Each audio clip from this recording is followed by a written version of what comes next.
Good morning to all. पूर्व के video में हमने जो बंगाल की खाड़ी का राजस्थान का जो अपवा तंत्र है उसकी बात की। उसमें हमने चंबल और चंबल की जो सहायक नदियां हैं उसका अपवा क्षेत्र, उसके अपवा तंत्र, उसकी जो सहायक नदियां हैं उसके ऊपर चर्चा की। साथ ही हमने आपको ये भी बताया कि जो चंबल जो नदी होती है उसकी जो सबसे बड़ी जो सहायक नदी है वो बनास नदी है, और अन्य जो नदियां हैं जो स्वतंत्र रूप से अपना जल यमुना नदी में लेके जाती है, चाहे वो बाणगंगा हो, उनकी आज हम यहाँ पर चर्चा करेंगे। जो कि ये जो बंगाल की खाड़ी का जो अपवा तंत्र होता है उसी के अंदर उसको हम शामिल करते हैं।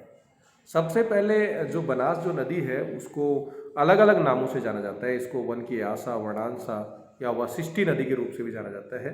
और तब भी हमने बताया था कि जो बनास नदी जो है राजस्थान के अंदर प्रभावित होने वाली सबसे लंबी अपवा क्षेत्र के दृष्टिकोण से सबसे बड़ी नदी के रूप में जानी जाती है।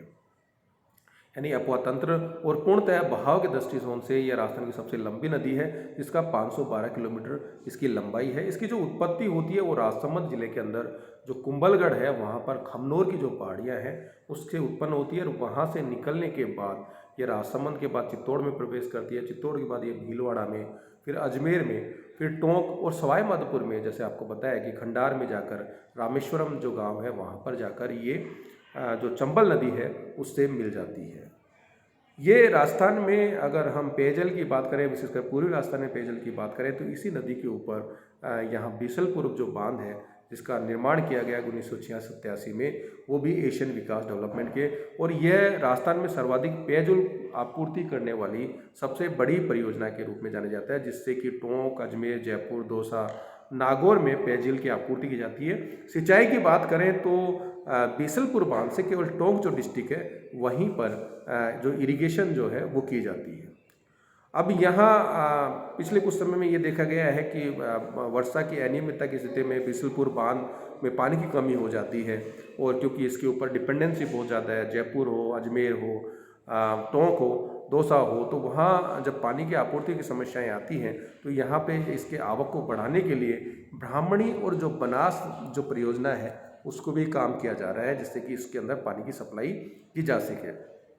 बनास नदी के ऊपर ही सवाई माधोपुर के अंदर ईसरदा बांध का निर्माण किया गया, और इस ईसरदा बांध से दौसा जिले के अंदर पेयजल के पानी की आपूर्ति की जानी प्रस्तावित है। इस नदी पर राजसमंद जिले में नद संबंध बांध भी बनाया गया है, और इसके अंदर जो सहायक जो नदियां हैं, इसके अंदर जो बाईं तरफ से मिलने वाली नदी है उसमें प्रमुख नदी कोठारी है, खारी है, मानसी है, मोरेल है, काली सील है।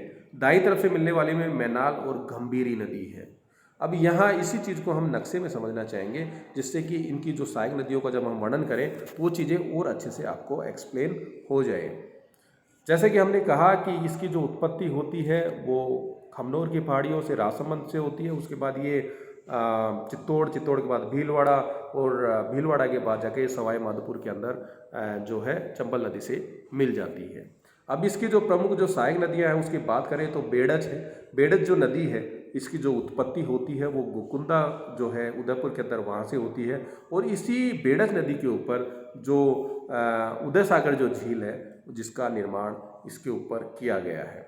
इसके बाद ये जो नदी है भीलवाड़ा में जाकर जो बनास नदी से मिल जाती है।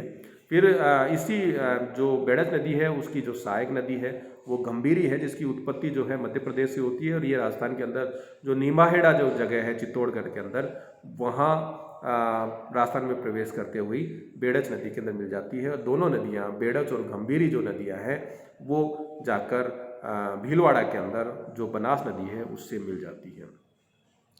मैनाल जो नदी है वो आकर यहीं भीलवाड़ा के अंदर जाकर बनास नदी से मिलती है, और यहाँ पर जो तीनों नदियाँ हैं मैनाल, बेड़च और बनास नदियाँ मांडलगढ़ के अंदर एक दूसरे से मिलती है। एक त्रिवेणी संगम यहाँ देखने को मिलता है, और जो मैनाल जो नदी है उसके ऊपर जो त्रिवेणी जो संगम है यहाँ देखने को मिलता है, और यहाँ जो त्रिवेणी संगम जो एक बांध भी है इसमें बनास, बेड़च और मैनाल मांडलगढ़ के अंदर एक दूसरे से मिल जाती है। उसके बाद ये नदी भीलवाड़ा के अंदर इसकी जो एक प्रमुख जो सहायक नदी है वो कोठारी नदी है, जिसकी उत्पत्ति देवर राजसमंद से होती है, और ये भीलवाड़ा में इसके अंदर आकर मिल जाती है। उसके बाद इसकी जो बाई साइड से आकर जो मिलने वाली जो नदी है, मुख्य नदी है, उसके अंदर जो खारी नदी है जिसकी उत्पत्ति राजसमंद से होती है, और खारी नदी की जो सहायक नदी है वो मानसी है जो भीलवाड़ा में आकर इसको मिलती है, और देवली टोंक में जाकर ये बनास नदी से मिल जाती है। और उसके बाद इस नदी के ऊपर बीसलपुर बांध जो है टोंक के अंदर, जो टोडा रायसिंह जो तहसील है वहाँ बनाया गया है। उसके बाद यहाँ इसके अंदर जो मुख्य जो सहायक नदियाँ हैं उसके अंदर जो ढूंढ जो नदी है जिसकी उत्पत्ति जयपुर में होती है, और उसी के अंदर जो मोरेल जो नदी है जिसकी उत्पत्ति यहाँ होती है, और ये इसकी बनास में आकर मिलती है। और मोरेल नदी से जो ढूंढ नदी जिसकी उत्पत्ति जयपुर में होती है वो ढूंढ नदी की सहायक नदी है जो लालसोट में जाकर मोरेल नदी से मिल जाती है, और ये जो दोनों नदियाँ हैं आपस में मिलकर अपना जो जल है वो यमुना नदी के अंदर लेकर जाती है। तो इस डायग्राम से ये चीज़ हमें समझ में आती है। और इसी मोरेल नदी के ऊपर मोरेल बांध का निर्माण किया गया है। मोरेल जो बांध है वो दौसा और सवाई माधोपुर की जो सीमा है वहाँ पर स्थापित है, लेकिन इसका जो कैचमेंट जो एरिया है, मोरेल जो बांध का जो कैचमेंट जो एरिया है वो दौसा में आता है, लेकिन इसकी जो पेयजल और सिंचाई की जो आपूर्तियाँ हैं वो सवाई माधोपुर जिले के अंदर ज़्यादा की जाती है। अब यहाँ जो बेड़ज नदी जो इसकी प्रमुख सहायक नदी है ये गोकुंदा की पहाड़ियों से निकलती है। उसके बाद ये उदयपुर चित्तौड़ में बहते हुए भीलवाड़ा में मानगढ़ के पास बिंगोन में जाकर ये बनास नदी के अंदर मिल जाती है। इस नदी के ऊपर उदय सागर झील की बात हमने की जिसको महाराणा उदय सिंह ने 1567 में बनाया, और उदयपुर सागर झील में जब ये मिलती है उससे पूर्व बेड़ज नदी को आयड़ नदी के नाम से जाना जाता है, और उदय सागर झील के बाद इस नदी का नाम जो होता है वो बेड़ज नदी हो जाता है। इसकी कुल लंबाई 190 किलोमीटर है। ये बनास की जो सहायक नदियां हैं उसमें सबसे लंबी नदी है तो वो बेड़ज नदी है। इसी नदी के ऊपर जो ताम्र नगरी के नाम से जाने वाली आहड़ सभ्यता है उसका विकास उदयपुर के अंदर हुआ। इस नदी के ऊपर चित्तौड़गढ़ जो जिला है वहाँ पर गोसुंडा बांध बना हुआ है। इसी नदी के ऊपर बेड़ज और गंभीर नदियों के संगम के ऊपर ही चित्तौड़गढ़ जो दुर्ग है वो स्थापित है। चित्तौड़गढ़ जो शहर है वो बेड़ज और गंभीर नदियों के संगम पर है। चित्तौड़गढ़ जो दुर्ग है वो एक जल दुर्ग है। इसकी प्रमुख सहायक नदियों की बात करें, गंभीरी, ओराई, वागन जिसको वागोन के नाम से भी जाना जाता है, इसकी सहायक नदियाँ हैं।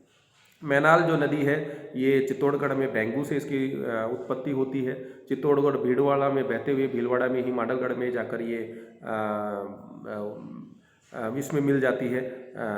जैसा कि हमने डायग्राम में भी आप लोगों को बताया कि जो मैनाल जो नदी है वो बनास नदी में जाकर जो मांडलगढ़ जो है वहाँ पर ये जाकर मिल जाती है।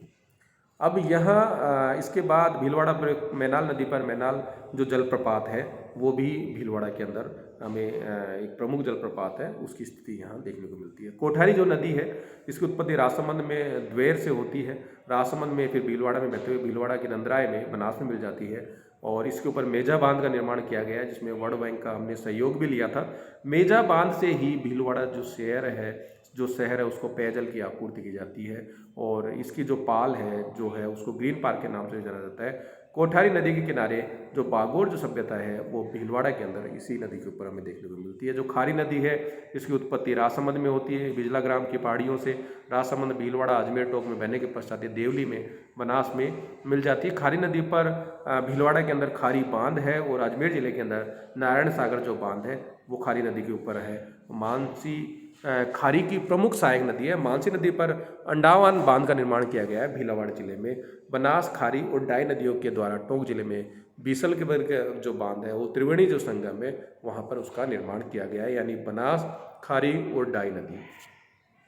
मोरेल की बात करें तो इसकी उत्पत्ति जयपुर जिले के अंदर होती है। बस्ती जो तहसील है वहाँ पे चैनपुरा की पहाड़ियों से, उसके बाद ये जयपुर से दौसा से सवाई माधोपुर में बहती हुई करौली में जाकर ये जो नदी है बनास में मिल जाती है। मोरेल जो बांध है वो सवाई माधोपुर के पीपल और खेड़ा गांव में है, लेकिन ये दौसा और सवाई माधोपुर दोनों की सीमा के ऊपर इसकी जो प्रमुख सहायक नदी है वो ढूंढ नदी है, और इसीलिए जयपुर वाला जो इसकी उत्पत्ति जयपुर में अचरोल की जो पहाड़ियाँ हैं वहाँ से होती है, और ये लालसोट में जाकर मोरेल में मिल जाती है।